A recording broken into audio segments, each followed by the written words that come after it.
Thanks, Mangani. What we're covering is Eskom's relief at that money being paid, but questions remain about one of South Africa's many corporate scandals. Global consultancy firm McKinsey apologised for what it has suggested is the company's unwitting role in state capture. It's also paid back that more than 900 million rand it earned from Eskom as part of a turnaround strategy that was commissioned in 2015. Now, a senior investigator at the Asset Forfeiture Unit argued earlier in court that the monies paid to Eskom and its former partner Trillian were the proceeds of unlawful activity. Eskom paid for the turnaround without a valid contract, in contravention of national laws as well as its own procurement processes. Trillian was also paid around 600 million rand, even though it didn't render any services. Its leadership was linked to the Gupta family implicated in state capture. Since the scandal erupted, McKinsey has maintained that it did nothing wrong. It was willing to pay back the money, though, and now admits that its governance processes failed, that its commercial approach led to a fee that was too large.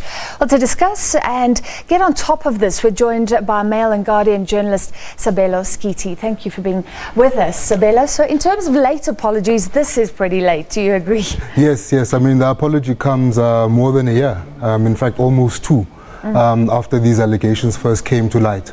And I mean, and as far as apologies go, I think it's a very poor one. I think McKinsey could have done much better. I think McKinsey could have actually done even more. And as far as the repaying the money, I think it's also not enough in my view.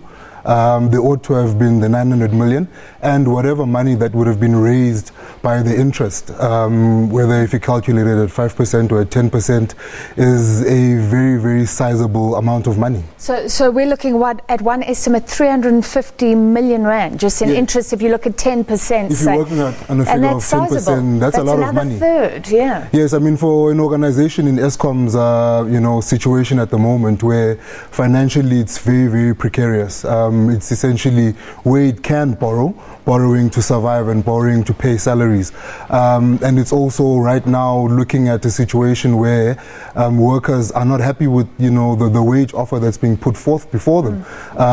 300 million and 900 million would have made a very, very big difference, I think, for Eskom. What about the apology itself? So, to me, McKinsey is doing exactly what KPMG did. It says, our risk processes failed. Those things that are meant to keep us out of trouble, but we're not corrupt. And basically suggesting that they didn't know about state capture. The whole country didn't at that stage. They were just being led by the nose, trusting people at Eskom, trusting some people at Trillian. Do you buy that? Well, I mean, yet two senior partners have left. What does that say? What I would have liked to have seen in that apology from Kevin Sinira is a bit more detail into what that investigation of theirs actually uncovered. Of course, we know it was a very long investigation. They've been investigating since these allegations came to the fore. You need to understand, how is it that they can claim that their people had no idea of what was going on when in the Gupta emails, for instance, it showed that discussions about 2 months before work started at Eskom, discussions between very senior people at McKinsey and very senior people at Eskom were looking at actually taking Eskom for 12 billion. Not even the amount that they took now. The amount that they took now was, remember, a settlement after noise had been made about the work that was going on at Eskom.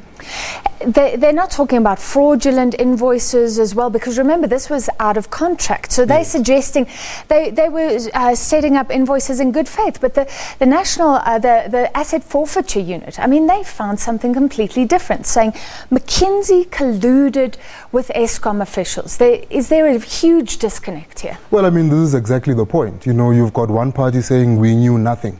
And then you've got a bulk of documents and, criminal investigations, professionals basically saying that there was corruption here. And for there to be corruption, you need a corruptor and a corruptee. It can't happen that all the corruption was happening on the side of Eskom while McKinsey had no knowledge of what was going on. Whatsoever. It's impossible. And one also then looks, it'll be very interesting going forward, seeing how that reporting will affect McKinsey, because as you know, if you've got auditors on those teams and you've got registered professionals that ought in law, wherever they come across practices of corruption, money laundering, anything of that nature, they have a duty to report it to law enforcement agencies. So one asks then, if you let these executives go, what will then happen at a later stage if someone pursues McKinsey for failing to report what amounts to be criminal acts? Yeah, and he said he couldn't reveal all the details about those people let go. So there's always a hiding behind the non-disclosures or whatever the agreements are. Yeah. And they always get the new guy to say, sorry, at least Eskom is happy. Let's take a listen quickly to what the spokesperson Kulupasiwe said earlier. And then I have another question for you, Sabelo. Today, the new manager who was here yesterday, he was saying that he's going to meet with his team and see what can be done in terms of paying this money with interest. So clearly it shows that from their side, they really would like to see finality on this matter. But from our side, at a very technical level, we had paid 902 million rand to McKinsey. The other bit, which pushed the figure to just over 1 billion, was because of VAT. So the VAT obviously goes to government. So in terms of the interest itself, we will have to wait and see as to what's going to happen there.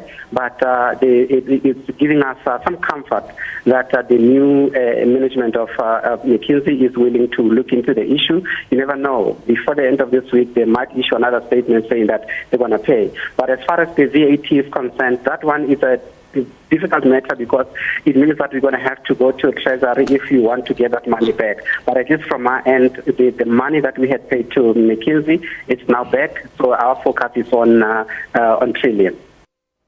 All right, so more than 900 million, less than $1 billion, going back to Eskom. Maybe McKinsey will be moved to pay interest. But Sabelo, this now precludes legal action, doesn't it? They got the National Prosecuting Authority on board. Is this an agreement meant to protect McKinsey, in fact? I think McKinsey is of that mind that this is an agreement that is meant to protect them. And this is precisely why I say, going for the money on its own is literally like going after low-hanging fruit. Because Eskom at the moment is seized with an investigation of a lot of contracts, among which this one is one of them.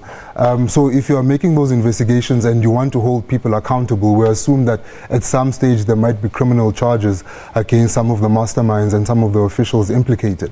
Without crucial evidence from McKinsey in terms of communication between these very two executives that have now left and are under no obligation to provide any further information, how easy will it be for Eskom to pursue these? And I mean, is Eskom saying that all we want here is the money and we don't want to hold anyone accountable?